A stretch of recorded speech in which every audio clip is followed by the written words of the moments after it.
Hello friends, welcome to Pampi's kitchen. Friends, आज आमी तुम्हादेर साथे कातला माछेर झोल आलू और टमेटो दिए बानिয়েছি।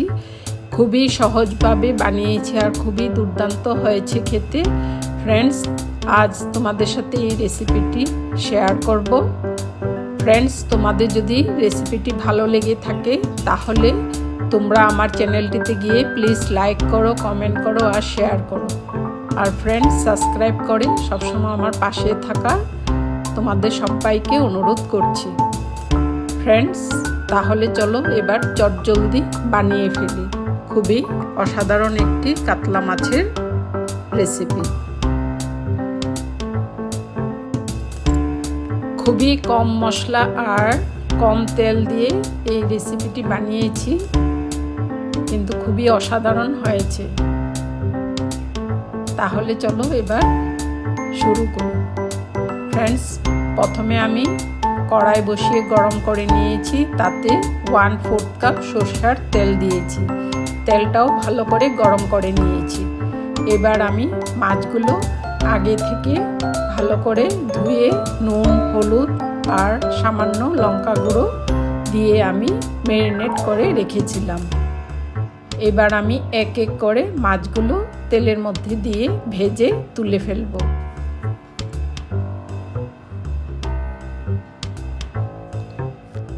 फ्रेंड्स, আমি মাছগুলো খুব কড়া করেও ভাজবো না,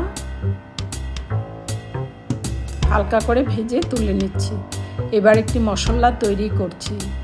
আমি সামান্য 4-5টা কাঁচা লঙ্কা দিয়েছি, লাল লঙ্কাও দিয়েছি, সামান্য জিরে গুঁড়ো আর সামান্য ধনে গুঁড়ো দিয়েছি, আর আমি টমেটো দিয়েছি। দিয়ে একটি পেস্ট তৈরি করে নিচ্ছি। আমি কাঁচা লঙ্কাগুলো লাল লঙ্কাও ইউজ করেছি আর সামান্য আদাও দিয়েছি। দিয়ে একটি খুব সুন্দর একটি পেস্ট করে নিচ্ছি। फ्रेंड्स, মাছগুলো আমি উল্টে পাল্টে ভালো করে ভেজে তুলে নিব। फ्रेंड्स, আমি এই রেসিপিতে পেঁয়াজ রসুন কিছুই ব্যবহার করিনি, কিন্তু খুবই অসাধারণ হয়েছে খেতে। এবার আমার মাছগুলো ভাজা হয়ে গেছে। এবার মাছগুলো আমি তুলে ফেলছি।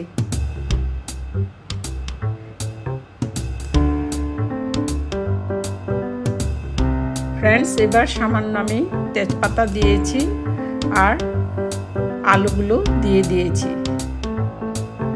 দিয়ে আমি পেস্টটা আলুর মধ্যে দিয়ে দিয়েছি আর স্বাদ অনুযায়ী নুন দিয়েছি, সামান্য হলুদের গুঁড়ো দিয়েছি। দিয়ে ভালো করে মশলাটা আমি ভেজে নিচ্ছি। আলুটা আমি হালকা বয়েল করে নিয়েছিলাম। फ्रेंड्स, তোমরা এভাবে একবার ট্রাই করে দেখো, খুবই দুর্দান্ত হয়েছে খেতে। এবার আমি আরও 2টি টমেটো লাল লাল দেখে টুকরো করে কেটে মশলার মধ্যে দিয়ে দিয়েছি। এবার আমি মশলাটা ভালো করে ভেজে নিচ্ছি। খুব ভালো করে নাড়াচাড়া করে মশলাটা আমি ভেজে নিচ্ছি।